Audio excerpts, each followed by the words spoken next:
Cerca Teleeuropa sul tuo Play Store o Apple Store e scarica la nostra app. Teleeuropa Network ti segue ovunque. Disponibile per tutti gli utenti Android e Apple. Ti aspettiamo.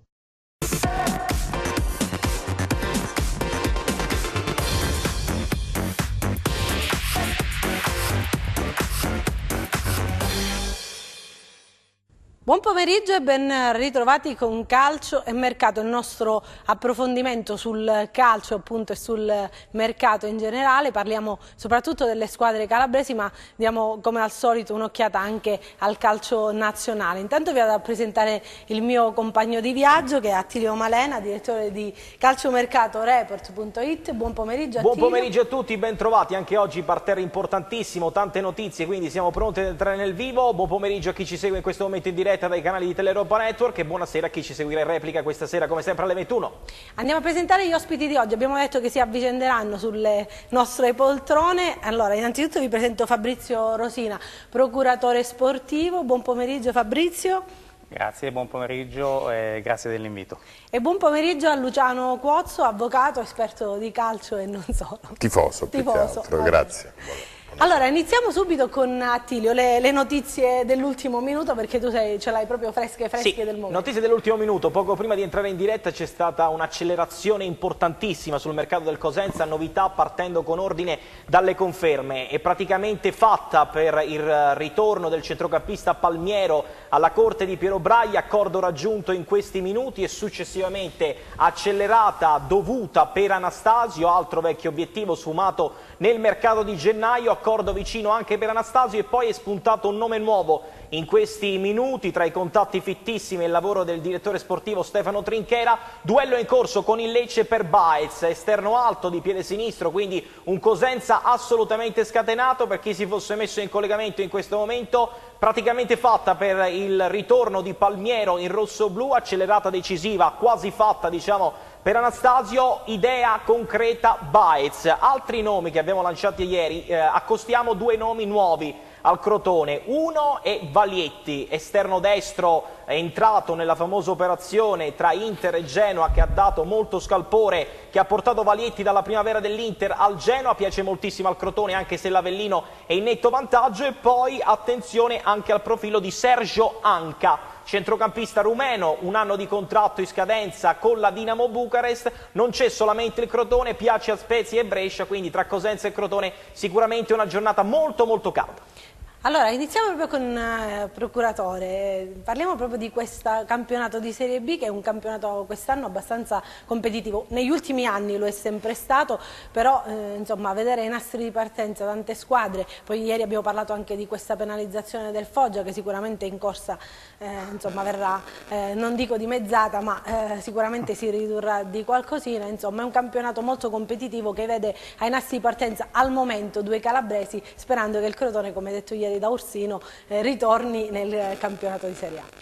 Allora, sicuramente il campionato di Serie B credo che sia il campionato più bello, più affascinante, nonostante sia anche il campionato più difficile perché ci sono tante partite. Quest'anno per noi meridionali è anche emozionante perché ci sono tante squadre di meridionali, il Foggia, il Bari, la Salernitana, il Cosenza che finalmente dopo 15 anni credo sì. è ritornato nella categoria che compete. Certo.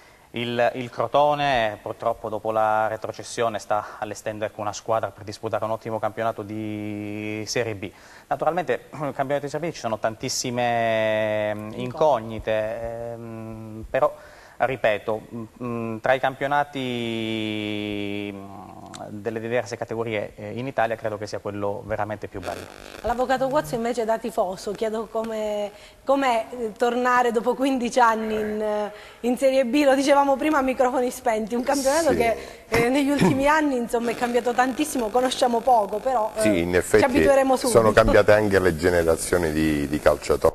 Io personalmente ancora sto vivendo nel sogno di Pescara, rivivo quasi quotidianamente ogni notte prima di andare a riposare il viaggio in pullman con gli amici, la partita, la tensione, il ritorno, quindi ancora sono del tutto preso e certamente correttamente, però il calciomercato incombe e ovviamente ci troviamo di fronte ad una nuova Serie B, un po' come era quella che avevamo abbandonato, perché quella che avevamo abbandonato era una Serie B di nomi, di grosse piazze, Genova, Bologna, Verona, Chievo, e paradossalmente quando siamo mancati noi, siamo mancati anche altre piazze, sono venute fuori le varie Pro Vercelli, Entella ed altre realtà magari ricche che stavano bene economicamente ma con un blasone non certo delle grandi piazze che erano venute a mancare, quindi ci apprestiamo a questo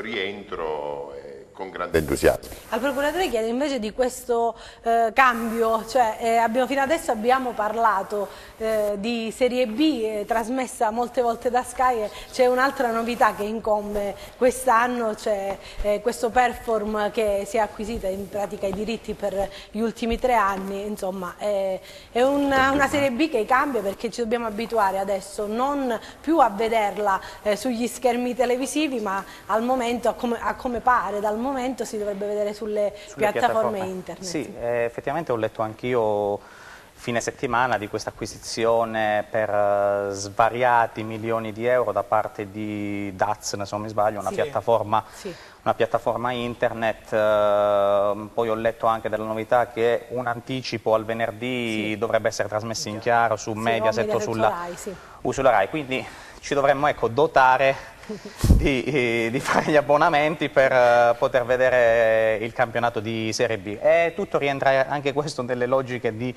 mercato. C'era quest'asta per l'acquisizione dei diritti televisivi, se l'è giudicata questo colosso di DAZN. Il mio parere è opinabilissimo, apriamo e chiudiamo questa breve parentesi. Io credo, ripeto, parere opinabilissimo, ci mancherebbe, che i diritti TV realmente è una strada nuova, innovativa, coraggiosa, sicuramente una scelta che va premiata e va incoraggiata, quella della Lega di Serie B, ma io credo che lo spettacolo della Serie B per il bacino d'utenza che ha a disposizione, per il discorso che faceva prima Fabrizio, per le grandi piazze, Salerno, Cosenza, Bari, Lecce, Livorno, non possa prescindere da un accordo televisivo. Certo. Quindi io mi auguro per il bene realmente del tifo che si possa raggiungere un accordo in extremis, perché, ripeto, il web io credo che sia una strada nuova, innovativa, può essere una strada, ma non può essere la strada principale secondo me in questo momento. Ripeto, mi auguro che per il bene di tutti si possa dare un'unione, perché come sempre è l'unione che fa la forza, la TV, la radio e il web. Apriamo e chiudiamo, ripeto, una breve parentesi. Mentre l'avvocato Quazzo, che forse abbiamo avuto qualche problemino prima con il microfono, però parliamo proprio di squadra. Ci sono tante conferme, lo diceva prima anche Attilio, insomma tante conferme, però servono anche dei pezzi pregiati, perché mantenere la Serie B è diciamo, l'obiettivo principe per il Cosenza. Sì, però dobbiamo anche ricordare che tutto il calcio è lo stesso, diciamo, per ogni categoria, salvo che non si parli delle categorie Serie A e fuori classe di valori assoluti. Voglio dire che anche in Serie B abbiamo avuto ovviamente squadre rinforzate soprattutto sul piano atletico, a livello di passo e di tecnica per la categoria, però abbiamo avuto anche tante squadre, l'esempio è il Cittadella, che sono diversi anni che sta allestendo squadre valide che lottano per i playoff con i migliori calciatori di Serie C paradossalmente. Il che significa da un lato che sul piano tecnico forse c'è un livellamento e sul piano fisico c'è una maggior crescita dei calciatori anche di Serie C, però dall'altro è che se si lavora bene di scouting, visionando, osservando i calciatori durante l'anno, non è da escludere che prendendo anche nomi, elementi voglio dire, di minor nome sulla carta non si possano fare anche grossi campionati, per cui noi come Cosenza non solo dobbiamo rinforzare la squadra, perché è ovvio che si deve adattare la squadra al campionato di Serie B, però non dobbiamo avere la fretta di andare alla ricerca del grosso nome, perché il grosso nome non realizza nulla. Dobbiamo andare alla ricerca di gente che abbia la fame, la stessa fame che si è dimostrata durante lo svolgimento dei playoff. A proposito di Cittadella, un calciatore che è stato accostato in queste ore al Cosenza è Tait, che il Cosenza ha conosciuto da vicino nel playoff contro il Sud Tirolo, è un calciatore che secondo quanto ci risulta piace, ma al momento sul calciatore sarebbe più forte l'interesse del Carpi.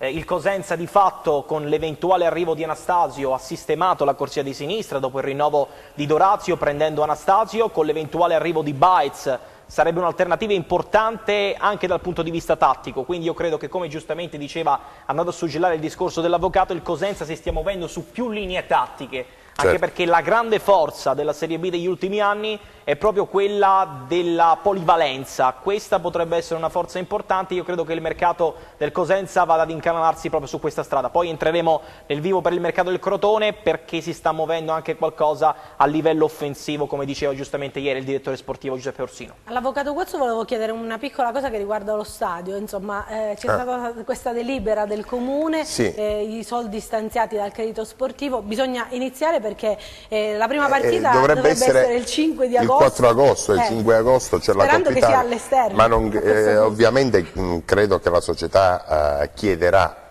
di poter disputare la prima partita di Coppa Italia in agosto, ma il discorso del Libera Comunale io l'ho letta di sfuggita.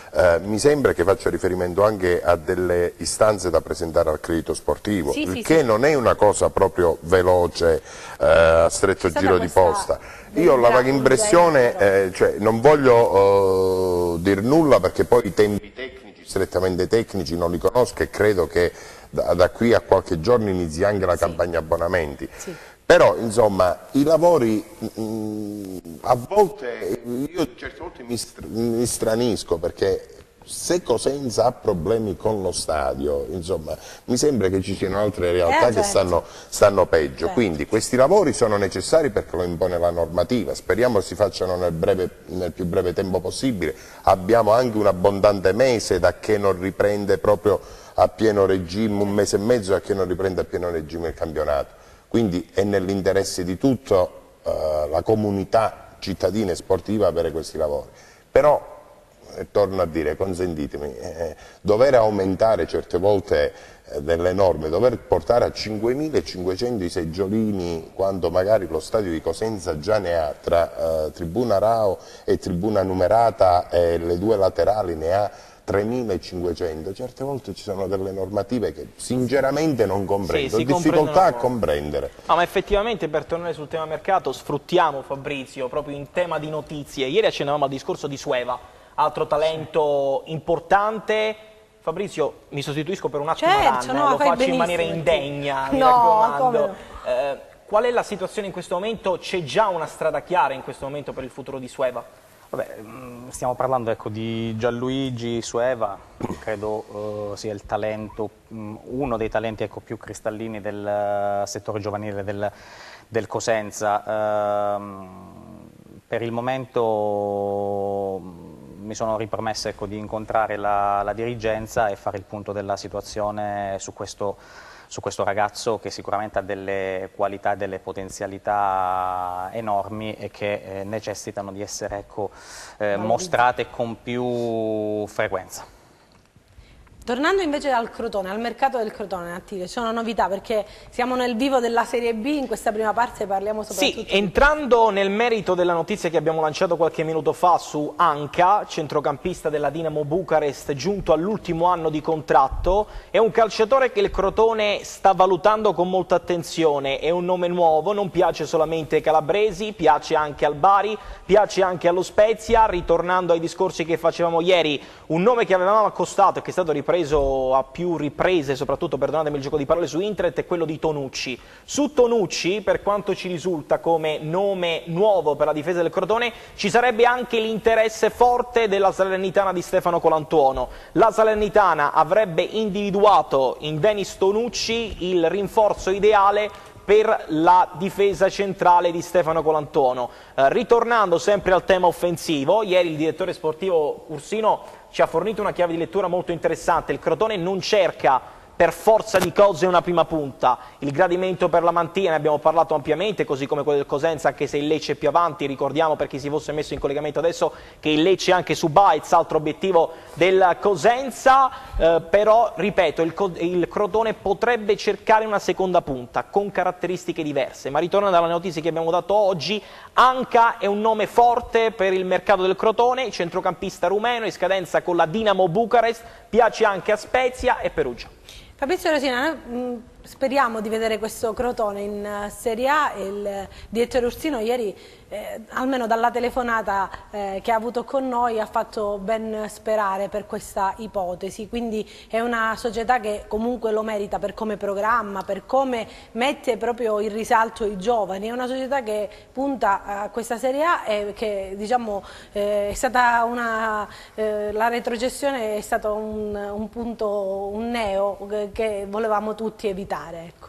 Allora sì, effettivamente la retrocessione è stata dolorosa, soprattutto per noi calabresi, però ricollegandomi al discorso che ha fatto prima l'avvocato, i campionati di Serie B lo dimostrano, i campionati appena comunque trascorsi non si vincono, ecco, con i migliori calciatori da un punto di vista tecnico, con il nome, ma si vincono con una programmazione e poi più nello specifico una condizione atletica ottimale per tutta la durata della stagione, perché ripeto è il campionato più logorante e quindi ecco, queste sono le incognite maggiori, però il Crotone si è sempre dimostrata una società seria, attenta e che ha sempre allestito e costruito squadre interessanti e che comunque ha sempre, ecco, disputato campionati eccellenti. Intanto che chiedo alla regia di preparare la telefonata a Matteo Pirritano, volevo parlare con l'avvocato proprio di questa preparazione atletica. Dobbiamo fare un plauso, perché forse non l'abbiamo fatto diverse volte in questa stagione, alla preparazione atletica del Cosenza, perché dobbiamo dire che hanno puntato su un ragazzo giovane che ha comunque alle spalle, Vincente, sì, il suo padre, ecco, però che ha portato la squadra a un livello di preparazione fortissimo anche nei playoff, mentre tutti quanti forse all'inizio non ci credevano più di tanto. Sì, in effetti abbiamo fatto i playoff in condizioni ottimali, anche se pare dagli esperti del settore, io non lo sono, ma apprendo, pare che sia più una questione di testa piuttosto che di gambe. Si dice solitamente se va la testa girano anche le gambe e viceversa. Quindi il plauso è in senso più ampio sicuramente al preparatore Pingente, perché si vede che poi se una squadra sta bene anche perché lavora in serenità e in tranquillità, e quindi fanno con calma e serenità e tranquillità anche gli esercizi che gli si richiedono, però credo anche a tutto lo staff. Di Braglia ne abbiamo già parlato, ma vorrei sottolineare Roberto Chiuzzi, il preparatore dei portieri Fischetti, a tutto lo staff che ha consentito questa rinascita sul piano mentale, soprattutto per la parte finale dei playoff. Un plauso a tutti quanti. Dovremmo avere la telefonata con noi Matteo Pirritano, giornalista. Buon pomeriggio Matteo. Buon pomeriggio Anna, buon pomeriggio a te, un saluto all'avvocato Luciano Cuozzo, a Fabrizio Rosini e all'amico Attilio Malena. C'è un errore in grafica, Matteo, hanno sbagliato, hanno scritto tutto b.com e sicuramente la telefonata di dopo c'è stata un po' di confusione. Con te ovviamente vogliamo parlare di questo campionato di Serie B, ma soprattutto di questo appuntamento che c'è stato a Catanzaro, vero Attilio? Sì, Matteo è stato uno dei grandi protagonisti di una grande kermesse che si è svolta nel capoluogo calabro, ovvero il Catanzaro Sport Village. L'ha vissuto da protagonista. Un po' di sensazioni, Matteo, a caldo. Che manifestazione è stata e soprattutto che cosa ha lasciato al capoluogo, ma soprattutto all'intera regione Calabria? È stata una manifestazione, è una prima volta in assoluto che ha voluto portare lo sport, tutti i tipi di sport all'interno, diciamo, e all'esterno, l'area esterna dello stadio Nicola Ceravolo, quindi l'utilizzo dell'impianto anche alla fine della stagione. Il motivo, diciamo, che ha legato la settimana sia da un punto di vista sportivo ma culturale, teatrale, anche enogastronomico, è stato quello solidale, l'aspetto solidale, perché la presenza importante è stata quella dell'associazione degli Insuperabili, che è un'associazione che consente in Italia a ragazzi disabili di praticare calcio, di praticare sport, hanno diciamo così, installato delle Reset Academy che sono partite in 15 città italiane. Catanzaro dovrebbe essere la 16ª e sarebbe una bellissima risorsa per tutta la Calabria, non solo ovviamente per Catanzaro, perché nella settimana che abbiamo passato con Davide Leonardi, presidente dell'associazione, poi abbiamo avuto anche con noi Carlo Diana, che tutti voi conoscete, insomma, noto anche procuratore, che è uno dei, diciamo, dei Deus Ex Machina di questa associazione. C'era anche Pietro Iemmello. È stato vedere lavorare questi ragazzi col sorriso, crescere e condividere un momento che spesso purtroppo non gli è capitato. E poi c'è stato tanto calcio, ci sono state le mitiche legend giallorosse, da Massimo Palanca a Claudio Ranieri, quindi è stata anche una settimana che si è conclusa all'insegno, insomma, della nostalgia, ma al tempo stesso del bellissimo clima che c'era a Catanzaro da questo punto di vista. Un evento che si spera si possa ripetere, che si possa estendere a tutta la Calabria, perché c'è bisogno nella nostra regione di sport village, di Matteo, è creare iniziata... delle realtà. Sì, Matteo, ti interrompo, volevo dire, è iniziata questa campagna abbonamenti lì a Catanzaro. Ieri c'è stato questo diritto di prelazione per i vecchi abbonati, poi via via, insomma, si andranno ad aggiungere i nuovi. Un Catanzaro che, come ha detto il mister Auteri appena arrivato, punta in 2 anni a conquistare questa Serie B. Sì, diciamo che le parole sono state queste, sono state parole importanti, quelle di mister Auteri, anche quelle del presidente Floriano Noto, che ha detto, insomma, che quest'anno non ha paura di nessuno, la società vuole giocarsi il campionato. È partita, come ricordavi tu, la campagna abbonamenti, si punta a quota 2000, l'anno scorso per vari motivi si è partiti il 5 di agosto, quindi la speranza della società è di poter arrivare a un numero importante di tessere. Questo per quanto riguarda l'aspetto ovviamente degli abbonamenti. C'è stata una risposta tiepida, diciamo così, da parte dei tifosi, che sono in attesa anche di capire, insomma, quello che sarà poi il Catanzaro 2018-2019. Al momento l'organico è ridotto all'osso, potremmo, diciamo, giocando dire che è un organico pronto per fare un torneo di calciotto più che un campionato di calcio 11, perché proprio numericamente non ci sono a disposizione i giocatori. Si spera nei prossimi giorni, nelle prossime ore, che si muova qualcosa, anche perché fra una settimana di fatto parte la stagione, parte il ritiro, e quindi un po' diciamo, il punto focale in questo momento in città e tra gli addetti ai lavori, e la sfida vera è quella di riuscire a consegnare la squadra per il ritiro a mister Auteri. Matteo, per tornare a gettare ulteriore benzina sul fuoco sulla discussione che facevamo prima, cosa serve a tuo avviso a Catanzaro e Crotone per disputare un campionato importante in questa cadetteria che si preannuncia, come dicevamo anche prima, infuocata sotto tanti punti di vista?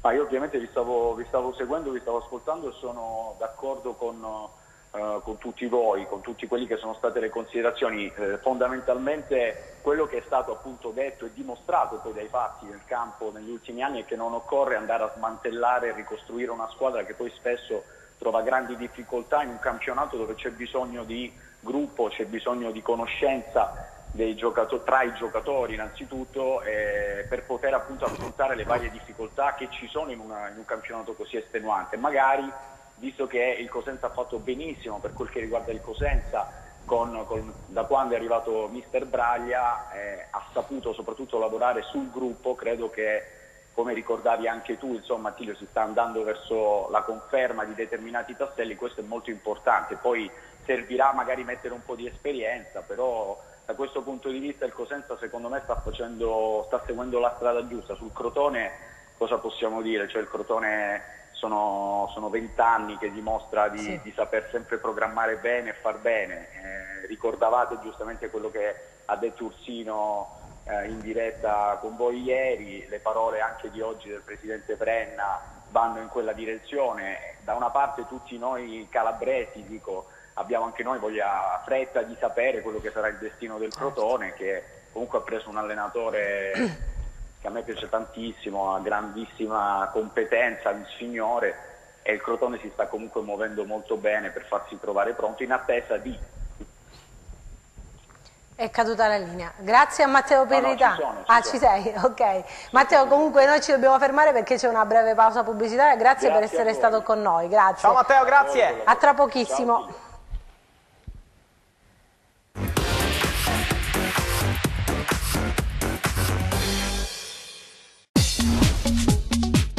Cerca Teleeuropa sul tuo Play Store o Apple Store e scarica la nostra app. Teleeuropa Network ti segue ovunque. Disponibile per tutti gli utenti Android e Apple. Ti aspettiamo.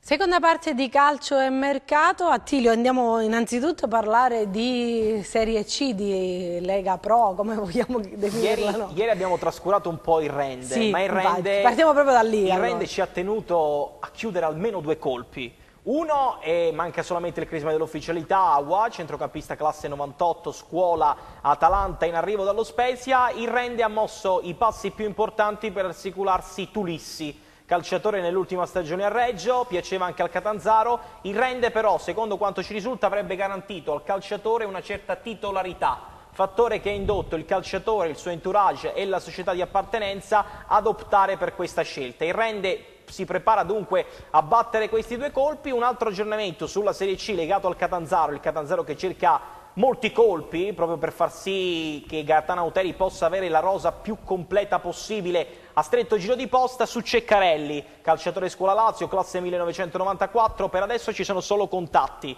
Non c'è trattativa, non è partita e non dovrebbe partire da qui alla fine della settimana. Ulteriori novità tra lunedì e martedì per una pista che potrebbe diventare molto calda, quella del Catanzaro e Ceccarelli.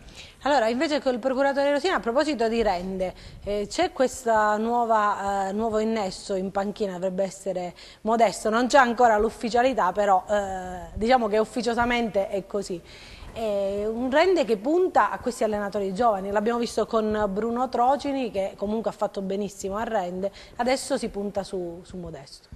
Sì, ho ascoltato anch'io questa voce di Modesto sulla panchina del Rende. Ho seguito diverse partite l'anno scorso del Rende, ho seguito anche in panchina Modesto con la Beretti. Sì. Effettivamente ha espresso un bel gioco, un'identità di gioco, merito dell'allenatore che ha delle idee chiare. Poi il fatto di puntare con una politica sui giovani, finalmente si dà con i fatti seguito alle parole, perché diciamo sempre bisogna puntare sui giovani, però poi concretamente questo non si fa mai. Certo. Mentre Rende diciamo che sta anticipando i tempi ed è una politica che io sposo appieno. All'avvocato Quazzi invece chiedo dell'entourage, perché a Rende fanno parte tantissimi giocatori, ex Cosenza, De Rosa, responsabile del settore giovanile, l'allenatore Gagliardi, sono osservatore, tutti certo. nello staff tra giovanili e prima squadra. Certo, lo stesso Brunello Trocini e Francesco Modesto sono stati giocatori.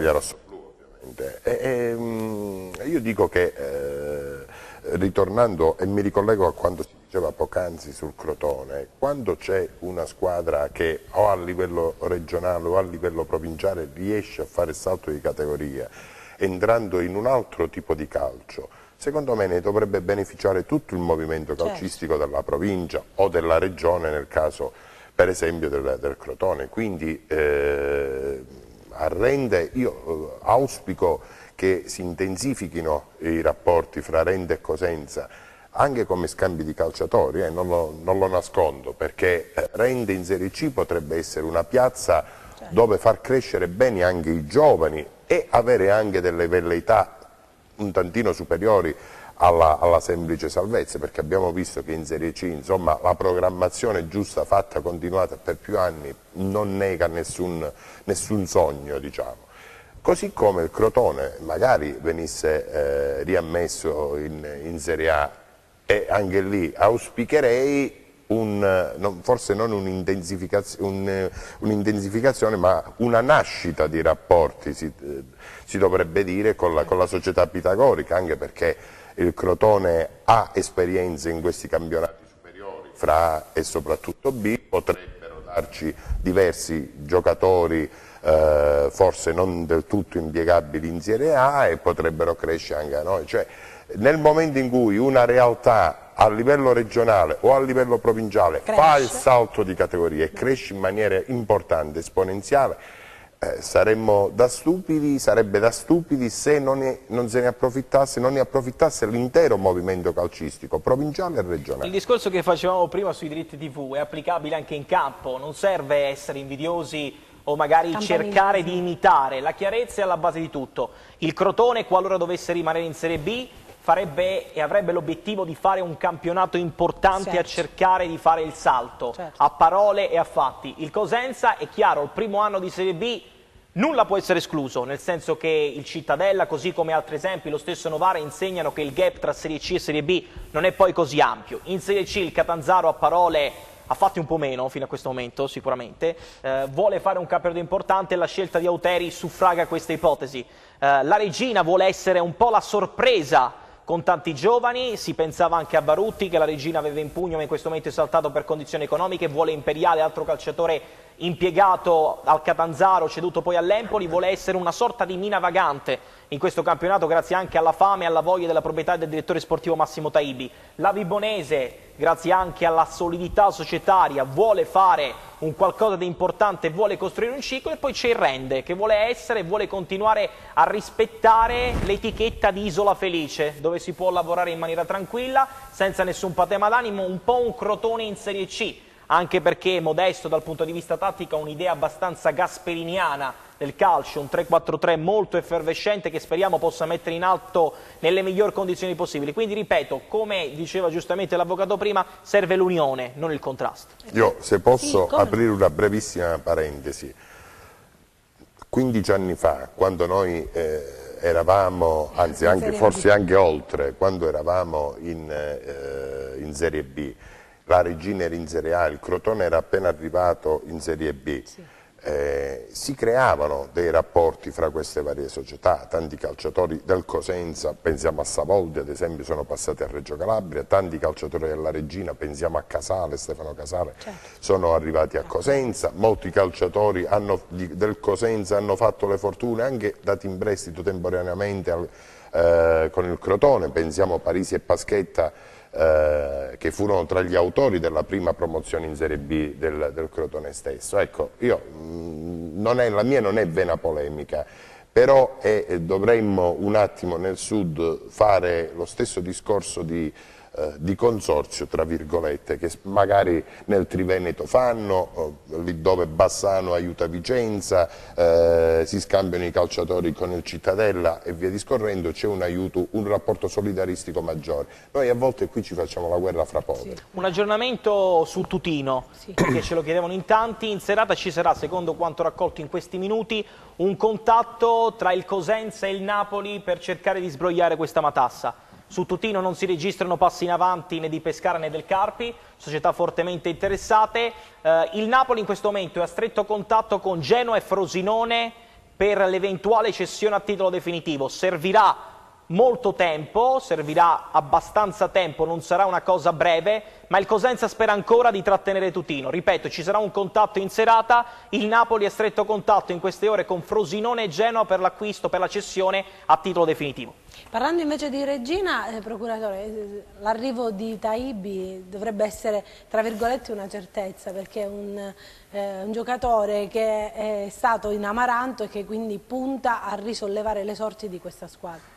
Sì, sicuramente è sinonimo di garanzia, di competenza. Io mi ricordo di Massimo Taibi, all'epoca giocatore del Torino 2005-2006 insieme con Alessandro. È un uomo dall'indubbia esperienza e dall'indubbia qualità, quindi la Regina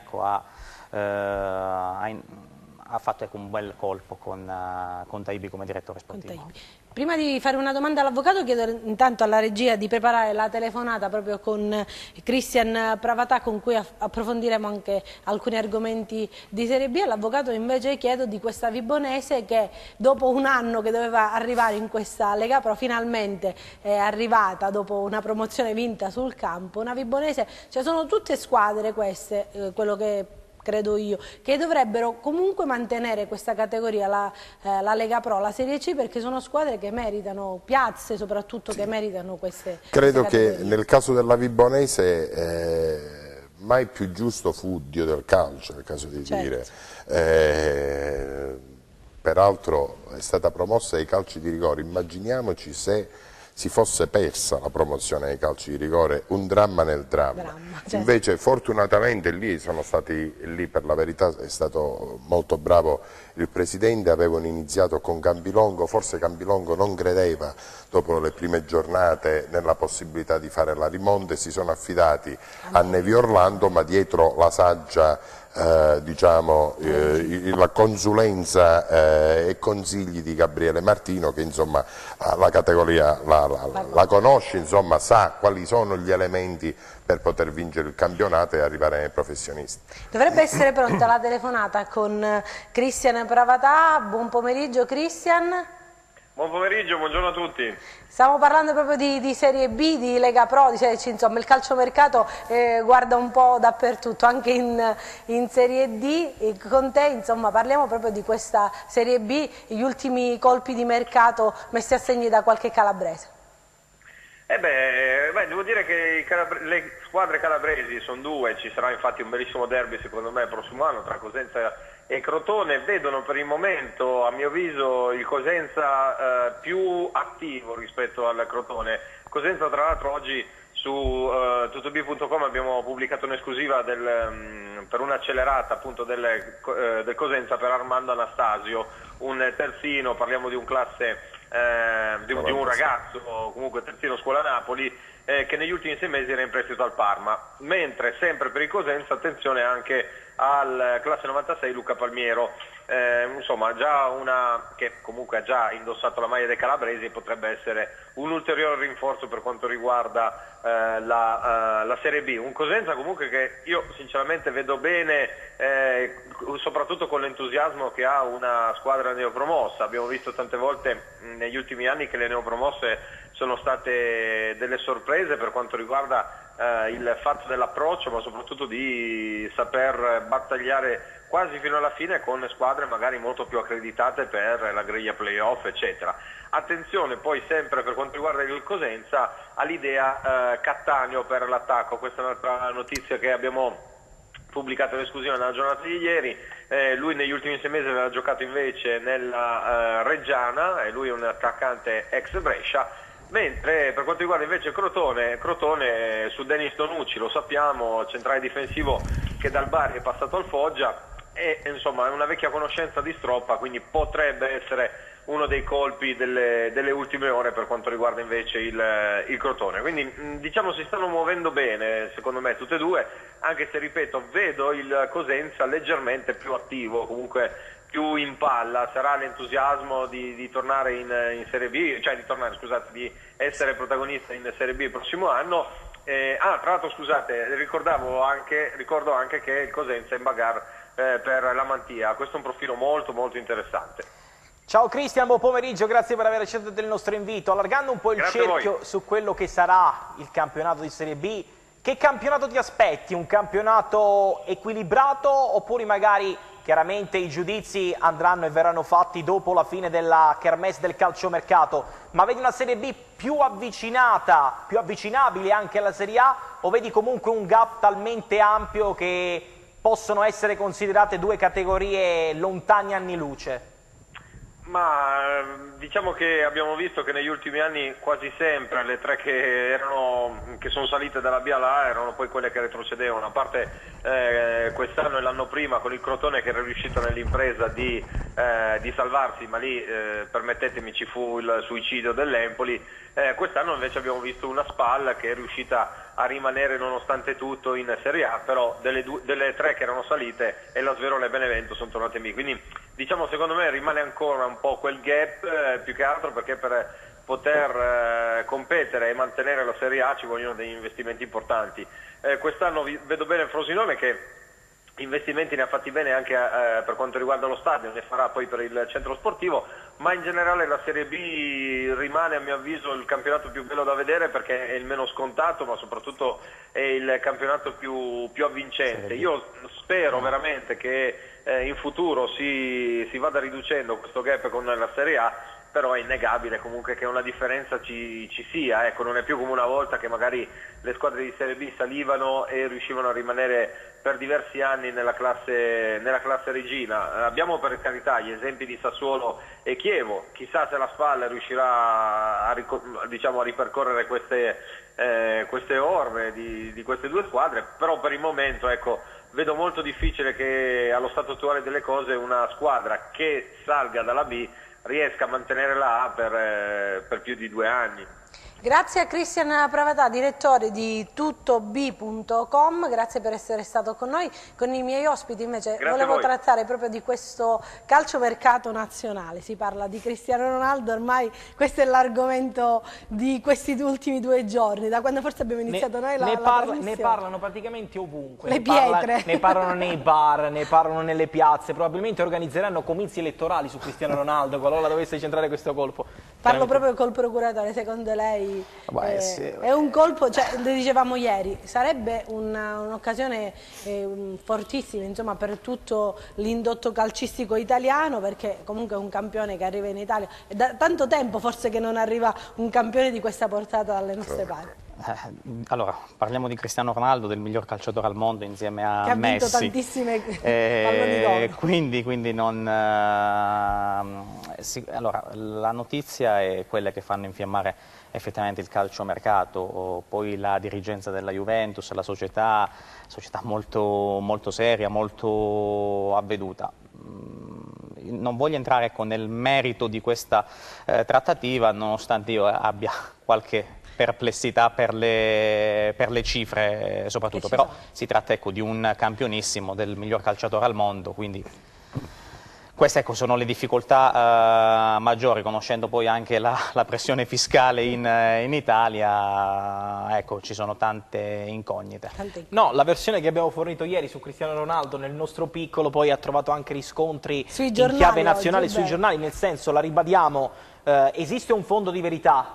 C'è una parte di dirigenza della Juventus che vorrebbe compiere e portare a casa questa operazione per 1000 motivi e un'altra parte della dirigenza, forse quella più avveduta, quella più legata ai conti, che in questo momento frena. La certezza però è una sola, che la Juventus farà un colpo da 90, una Juventus che qualora non dovesse raggiungere l'accordo per Miralem Pjanic andrebbe e tornerebbe in auge il nome di Marco Verratti, per cui ci risulta da calciomercatoreport.it che se ne sia parlato negli incontri milanesi col direttore sportivo del Paris Saint-Germain Antero quando è giunto a Milano, oltre che su Rabiot e Cavani, quindi come giustamente diceva Fabrizio, poi chiaramente sentiremo l'avvocato da tifoso, da esperto, quale impatto potrebbe avere Cristiano Ronaldo eventualmente sul campionato di Serie A. Ripeto, è una trattativa che sarebbe il colpo più importante degli ultimi 25 anni, degli ultimi 30 anni, ripeto, per svariati motivi economici, tecnici, ma io credo che non sia il problema non è il cartellino, perché la Juventus, volendo, cedendo i vari Sturaro, Rugani 40 milioni, lo stesso Favilli, lo stesso Cerri,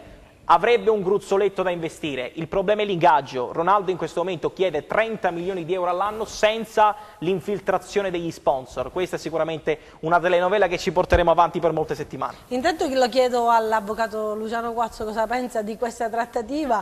Divide questa ipotesi i tifosi della Juventus, devo essere sincera. In molti vorrebbero Cristiano Ronaldo alla Juve, in tanti no, forse per gli ultimi comportamenti. L'arrivo di un fuoriclasse come lui darebbe una visibilità incredibile al campionato di Serie A, non solo al fenomeno Juventus. Io sinceramente ci credo poco perché... Fantamercato allora. Ma secondo me più operazioni strategiche di Jorge Mendes, far passare attraverso i giornali da lui controllati la notizia di Cristiano Ronaldo alla Juventus. Sinceramente sono più attratto dal discorso Tutino, Cosenza, Napoli. Certo. Assolutamente. Parliamo proprio del calcio. Infatti per chiudere il cerchio appunto sul nazionale, Il Milan in questi minuti, in queste ore, ha raggiunto un accordo di massima con l'entourage di Simone Zaza, quadriennale a 2,5 milioni di euro a stagione. Si entrerà nel vivo quando si chiuderà l'eventuale trattativa che porterebbe Nikola Kalinic al Siviglia in prestito con obbligo di riscatto. Ritornando ad un argomento che appassiona di più l'avvocato Quoz e secondo me anche il nostro pubblico in generale, ribadiamo quanto detto in precedenza. Stasera nuovo contatto per riportare Gennaro Tutino al Cosenza. Il Napoli sta trattando con Frosinone e Genoa l'eventuale cessione a titolo definitivo, quindi ci attendiamo sicuramente giorni infuocati e da domani racconteremo tutti i retroscena come sempre. Io credo molto anche nel rientro di Okereke. Okereke, sì, è un altro obiettivo, ne abbiamo parlato anche perché le piste estere non sono entrate nel vivo. Allo Spezia non è pervenuta nessuna offerta convincente, lo Spezia potrebbe decidere di valutarlo in ritiro, ma non sarebbe il primo della lista di Pasquale Marino. Ne parleremo domani. Grazie all'avvocato Luciano Quoz per essere stato con noi, grazie a Fabrizio Rosia, procuratore, per essere stato con noi, grazie a voi, grazie ad Attilio Malena che ritroveremo domani sempre qui su Teleeuropa Network. Grazie a voi, grazie a tutti, a domani, ciao. Grazie innanzitutto, i saluti finali, ringrazio Publiplanet per le stampe della nostra scenografia, ringrazio Piera Arena per la videografica, ringrazio Giuseppe Costanzo in regia e poi vi lascio, come vi ho lasciato ieri, alla nostra sigla dedicata proprio all'estate. Grazie, arrivederci, a domani.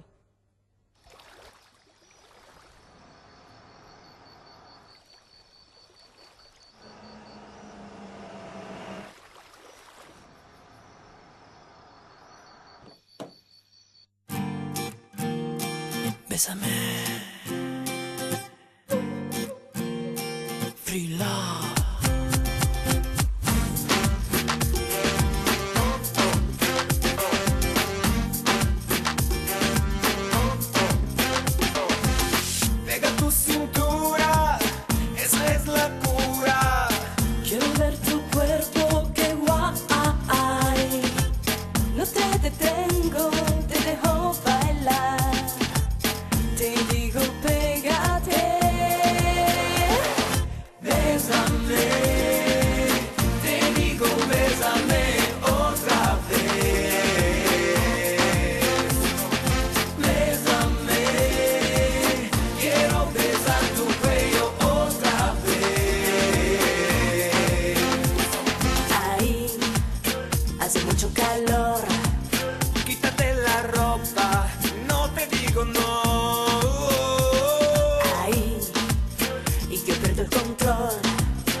In mezzo la mischia, vuoi solo quello, poi hasta la vista. Di questa notte la protagonista. Io scrivo versi ma sei tu l'artista. Solo una notte di pura passione. Non serve affatto che faccio pressione, visto che questa è anche la tua missione. Confidi che adori la sottomissione. Bimba, dammi questo bacio che sei linda. Non mi tiro indietro, non faccio per finta, visto che da un'ora vuoi slacciare questa cinta. Non pensare che soltanto con lo sguardo resti incinta. Seguimi nel posto più nascosto del locale, dove non si vede neanche il gruppo musicale. Se non ti chiamo più non ti sentire presa male. Solo per questa sera tutto vale, tutto vale. Scriveremo nuove pagine, per sempre starci te. Mi fissi come con il fermo immagine, e questa sera sarà bella se baci me. Te digo bésame, bésame. Te digo bésame otra vez. Baciami senza legami, come se domani saremo lontani. Bésame, quiero besar tu cuello otra vez. E se non tornerò domani, vivi il presente senza troppi piani. Bésame, te digo bésame otra vez. No te digo no. Bésame, quiero besarte una vez otra vez. Y la quiero sin amor. Bésame, te digo bésame otra vez.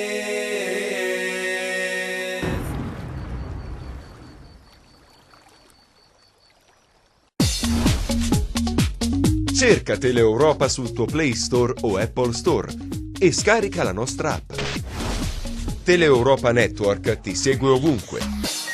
Disponibile per tutti gli utenti Android e Apple. Ti aspettiamo!